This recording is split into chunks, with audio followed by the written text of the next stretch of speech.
All right, definitely scheduled the hog situation for the coldest day of the year so far by far, but we've got it loaded up.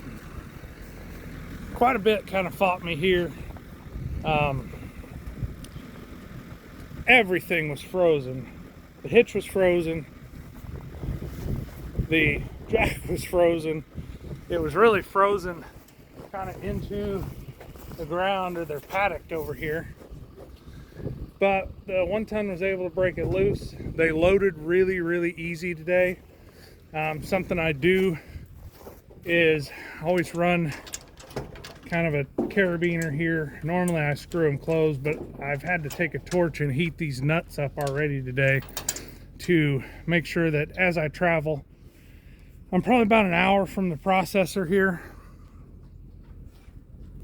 And so we're trying to get things ready.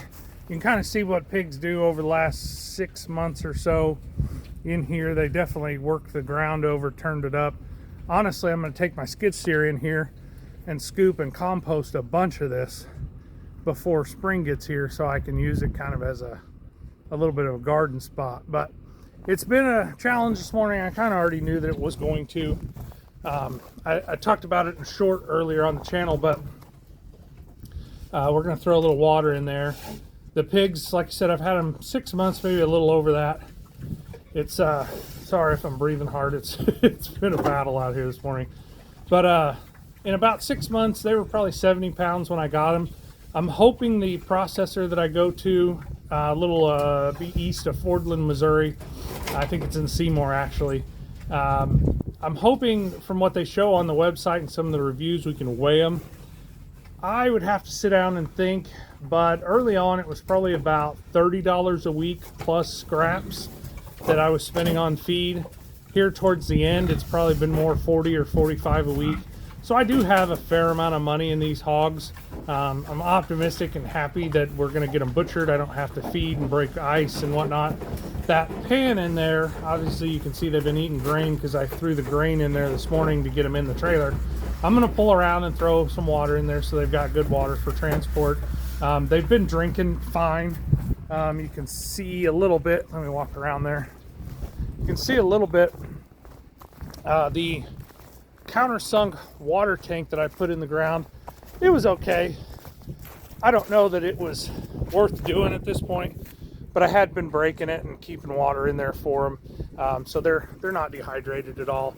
We got a lot more work on this pen to do before I do hogs again. We're gonna build a gate. We're gonna continue our pipe rail. Unfortunately, just the weather got to me too quick this year. But the hog house for the stock trailer as a hog house worked out really good. I really didn't fight loading them. And I know I've talked about that quite a bit, but any of you out there that haven't loaded livestock, whether it's pigs, chickens, turkeys, cows, and you know, sometimes can be the most frustrating thing out there. So we're going to get them some water. We're going to get out on the road. I'm going to check the air pressure in the tires. Hopefully all that's good. This is kind of a neat little trailer. I bought it secondhand from a friend of mine I work with. It's worked out really good. It's just a single axle gooseneck, which I don't see those very often. I think it's 14 foot. So for a hobby farmer, this setup here is awesome. That 1 ton has been a rock star for me. I've towed everything under the sun, but this trailer, I can't remember what I gave him for it. Made $2,500, somewhere $2,000. But now I've raised hogs in it. I've hauled cattle in it. But picked up different livestock, and it's worked out good. I did have to mangle my cattle panel makeshift gate there. I'll cut it up and use it as a piece somewhere in the fencing. It's froze into the ground, and no matter what, I could not get it out of the ground. That cheap little T-post puller that I bought from, I think it was Orscheln's now I think it's called Bumgardner's or something like that. I was worried that it wasn't going to pull these T-posts here, being it's frozen, but it worked really good. So we got a lot to do this spring. We'll kind of bring you along, but we've done kind of a pig story, if you will, or hog raising story for, you know, this is not for retail. This is just for my family's consumption. So I know where the meat comes from, but it looks like I need to get her around to the shop and get them some water in there. I'm going to do that now.